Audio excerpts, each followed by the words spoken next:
Welcome to English with Teacher Mark. Today's lesson is part of my series about learning English through stories.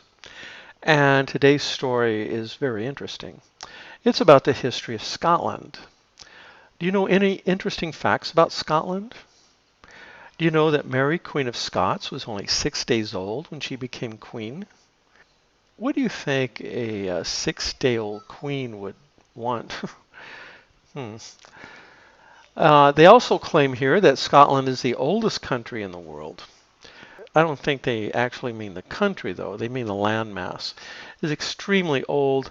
It's literally billions of years old, so you can walk around on rock that is as old as the Earth itself. Anyway, let's get into it. It's a very, very interesting story, and I'm going to put questions down in the description area for you to answer to see how well your comprehension is. I would like for you to put comments in the comment section about the various facts that you learned and what you think was the most interesting thing that you learned. Okay, let's get into it and learn about Scotland. There is nowhere like Scotland. Scotland is a country in a country. It is part of Great Britain, England, Scotland, and Wales, and of the United Kingdom, England, Scotland, Wales, and Northern Ireland. Scotland is in the far northwest of Europe, between the Atlantic Ocean and the North Sea. It is often cold and grey, and it rains a lot in some parts of the country. But the people of Scotland love their country, and many visitors to Scotland love it too. They love the beautiful hills and mountains of the north, the sea and the 800 islands, and the 6 cities: Edinburgh, Glasgow, Aberdeen, Dundee, Inverness, and Stirling.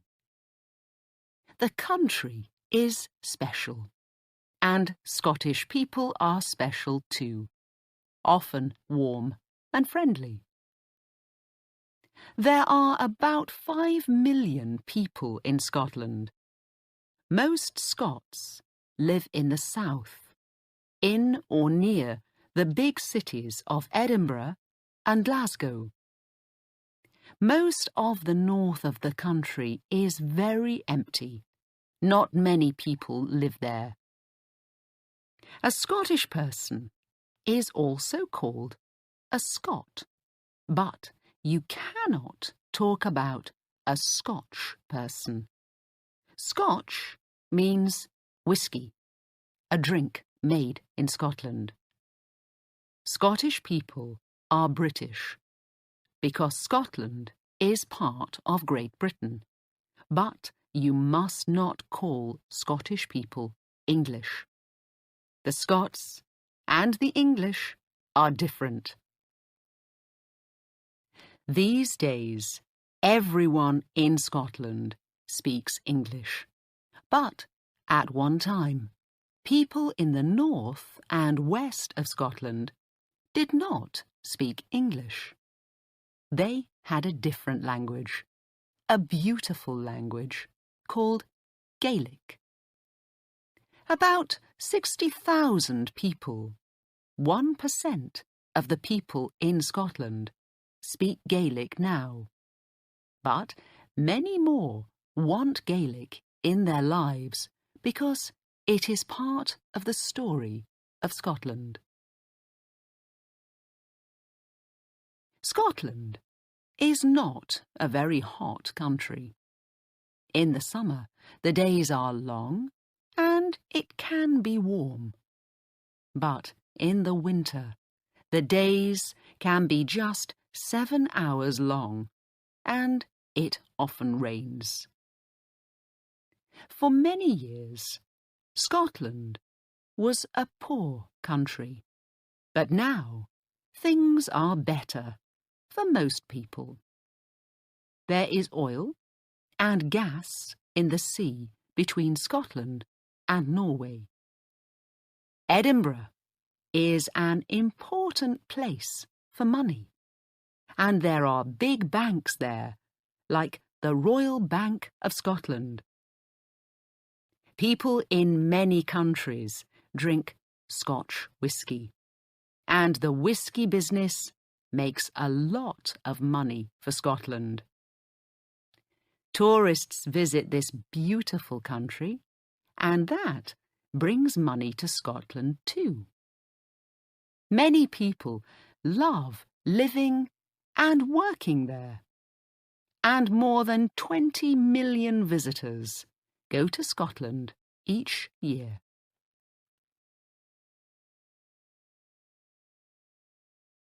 Scotland is the oldest country in the world. Why? Because the hills of the northwest and the Hebridean Islands are more than 2,700 million years old. You can walk on some of the oldest rocks in the world there. People first lived there 9,000 years ago. At Skara Brae, on the Orkney Islands, in the far north of Scotland, you can see the houses of early people from about 5,000 years ago. The houses at Nap of Hower, also on the Orkneys, are the oldest in Europe.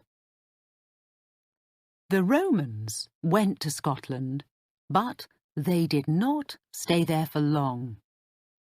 Between AD 122 and 128, they built Hadrian's Wall. It was 117 kilometres long and went from sea to sea across the most northern part of England. The Romans stayed in England for nearly 300 years, until about AD 400, and then they left and went back to Rome. Today, you can visit Hadrian's Wall in the north of England and walk along parts of it. Who were the first Scots? The people north of Hadrian's Wall were called Picts by the Romans. We can still see some of their story in their pictures in stone. But there were also Scotti from Ireland. The name Scotland comes from the Scotti. Vikings from Norway, and some English people from the south. These different peoples came under one king in the 800s. The first king of all the Scots, many people say, was Kenneth MacAlpin. He was king from 843 to 858. But the most famous Scottish king of this early time is Macbeth, 1040 to 1057.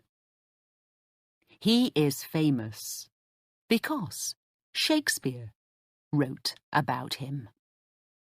For Shakespeare, Macbeth was a very bad man, but he was not worse than many other kings of those early days. There were many battles between England and Scotland. One important Scot was William Wallace, about 1270 to 1305. You can learn about him in the film Braveheart. Then, in 1314, the Scottish king Robert the Bruce took his men to the Battle of Bannockburn. After the battle, 10,000 Englishmen were dead, and Robert became one of the most important kings in the story of Scotland. Soon after, Scotland was free, and stayed free for nearly 300 years. In 1542, a little girl called Mary became Queen of Scotland. She was 6 days old, and only the second woman to be Queen of this country.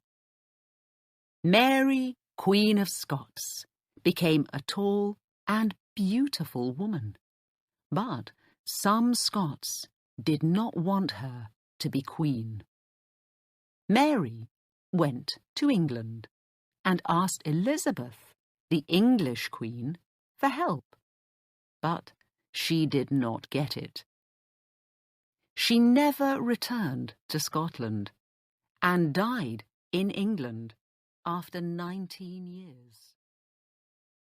Mary's son, James Stuart, became King of Scotland, and then King James I of England too. In 1707, the two countries became Great Britain. In the 1700s, Scotland was more like two countries than one.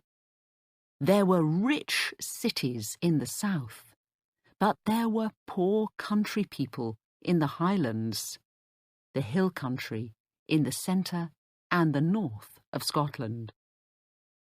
At that time, Edinburgh was one of the most important cities in Europe, and many famous thinkers lived there. Then, in the 1800s, Glasgow became rich. People built big ships there, and later, trains. So, the south of Scotland had busy cities with beautiful buildings, lots of work, and money. In the Highlands, things were very different. After 1714, Great Britain had German kings from Hanover in North Germany. Many Scots in the Highlands wanted a Scottish king, someone from the Stuart family, like Mary and James, not a German king in London. They wanted Charles Stuart, Bonnie Prince Charlie, the grandson of the last Stuart king, James II of England, and the 7th of Scotland. Charles Stuart left France and came to Scotland. He wanted to be King of Scotland and England too. But Charles and his men lost the Battle of Culloden near Inverness in 1746. Culloden was the last big battle in Great Britain. After the battle, the British soldiers looked for Charles, but he went into the hills. The people of the Highlands and the islands helped him to go back to France, but life became difficult for them after that. The British soldiers stayed in the Highlands and took away houses and land from the friends of Charles Stuart. After this, many poor families left the Highlands and went to the cities in the south of Scotland, or to other countries, the USA, Canada, Australia, and New Zealand. Some went because they wanted to begin a new life, but others went because the rich owners of the land in Scotland wanted to put animals there. Between 1840 and 1880, 40,000 people left just one island, the island of Skye. Life became more difficult in the 1900s, but oil and gas in the North Sea began to bring money to Scotland again in the 1970s.